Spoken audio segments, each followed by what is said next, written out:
Alright, I'm going to try to explain this limiting reactant thing to you here with this little video. Now, this is question number 19. And this is on this sheet. This is uppercase MC problems, stoichiometry problems. Okay. Now, this is one of the more difficult questions, Mr. Riggle. You and Miss Nurse turn around here and look at it, then you can explain to each other in a second. And whenever we're looking at a limiting reactant problem, it goes without saying that we're talking about a balanced chemical equation. This is the equation for 19, but it's not balanced, right? So go back and review a couple things. Chlorine here is always, under standard conditions, a diatomic element. So is bromine. Okay? So what that does is it dictates that these potassium compounds are only going to form in pairs, right? Because you have to break up these diatomic molecules, okay? The other thing about this is a single displacement reaction, but it's a little bit unusual in that what's being displaced is the halogen, the anion, right? Normally when we look at single displacement reactions, we're looking at cations replacing each other. In this case, it's the anions and it's the halogens. And you remember this is very easy if you think about it. And you look at the halogens on the periodic table because the activity is exactly the same as it is on the table. The higher it is on group 17, the higher the element is in group 17, the more reactive it is. So fluorine's the highest, and then it decreases as you go down. But anyway, the issue on limiting reactant can get confusing because it's always going to be a minimum of multiple steps. Okay, they're going to be several steps to be able to determine the limiting reactant. And I guess you could say you have two different types in that. One, you can have a question that just asks you for the limiting reactant, which is pretty easy. Or like this question asks you, it says, how many grams of potassium chloride are we going to produce? And so you look at the question, it's kind of like tricky. It says that you have 300 grams of both chlorine and 300 grams of potassium bromide. And it says how many grams of potassium chloride are going to be produced. Well, sometimes students will just jump right in and grab one of those quantities. Usually the first one, I think 300 grams of chlorine is listed first, and go ahead and do their calculation. And if they're lucky and the chlorine's the limiting reactant, then they got the question right. But if they're not lucky, they don't. Because you can only produce as much potassium bromide as you have potassium, just like you can only produce as much potassium chloride as you have chlorine, right? So you have to figure out which one you're going to run out of. Now, if the question were just asking you for limiting reactant, you could compare the amount of chlorine that you have to the amount of potassium bromide, right, that you need. So you could compare the 1 to 2 molar ratio in the reactants if you wanted to. The one you have, the one that you're going to run out of would be the limiting reactant. That would be the end of it. But this question asks you about the product. So go ahead and calculate to the product, okay?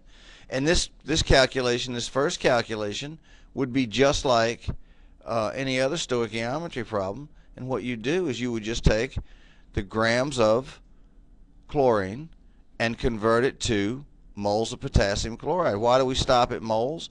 Because we don't need to go any further. The answer is asking us for grams, but we don't need to take this to grams until we figure out which one the limiting reactant is. So the way you're going to convert this is you're going to put this unit right here, moles of potassium chloride, in the numerator. Potassium chloride. And I'm already making a mistake. The first thing you're going to have to do, my pen was taking me the right direction. I got to go to moles of chlorine first. Moles of chlorine, 70.90 grams per mole. And this comes out to what, 4 something? What is it? 4.23 what? Give me some more figures here. 2313, okay? That's moles of chlorine, okay? So now I'm going to convert this to moles of potassium chloride. How much potassium chloride could I make from this number of moles of chlorine, okay? And I get 2 moles of potassium chloride for every single mole of chlorine. So I could make, what, 8.4626, correct? 8.4626 0.26 moles of potassium chloride if all of the chlorine is converted to potassium chloride, right? Okay.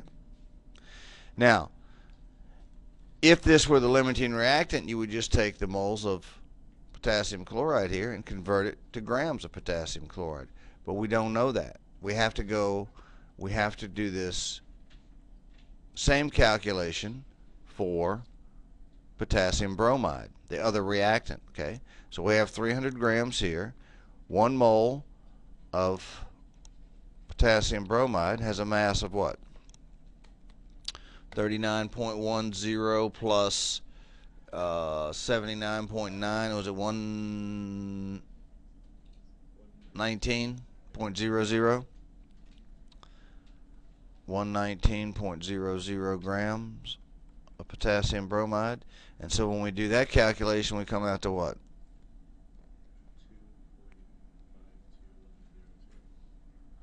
2.52, what is it? 100 moles of potassium bromide, okay? Now, you can't stop right here, even though this is less than this. You can't stop here because you've got to take into account the molar ratio from the balanced chemical equation, okay? So in this case, from potassium bromide to potassium chloride, we produce 1 mole of potassium chloride for every 1 mole of potassium bromide, right? So the moles of potassium bromide cancel. We're in moles of potassium chloride, and it is 2.5210. So now at this stage, we do know the limiting reactant, right? The potassium bromide is only going to produce 2.510 moles of potassium chloride, whereas all of the chlorine, the 300 grams of chlorine, is going to produce 8.46 moles of potassium chloride. Therefore, we know, Mr. Campbell, that this one is the, right? This is the limiting reactant. Now you take that figure, 2.510 moles of potassium chloride, and you finish the calculation, okay? So we know this is excess, so we don't do any calculations with this, right? No calculations. This is the limiting reactant, so we do our calculation with the potassium bromide, okay? Which we just recreate before. 1 mole of potassium bromide is 119, which is 2.521. Is that what we had? Huh? 21. And this is a 1-to-1 ratio, potassium chloride to potassium bromide, and that gives us the same number of moles, 2.5210. And so now we're just going to convert the 2.5210 moles potassium chloride to grams.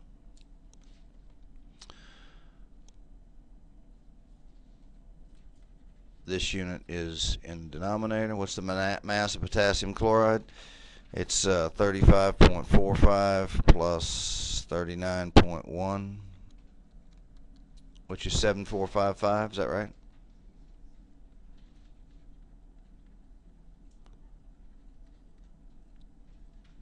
So moles of potassium chloride cancel, and we multiply this by 2.521, and we end up with 187.94.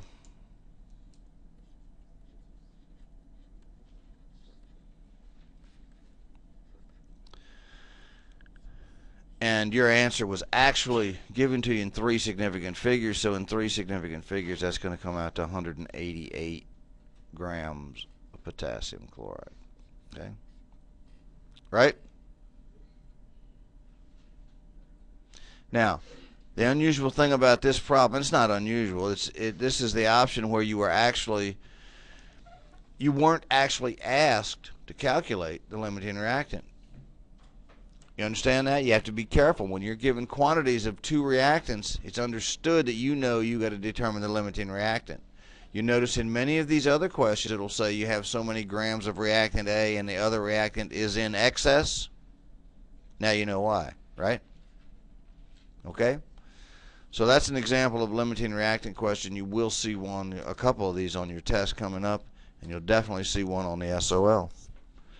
Okay, dokie?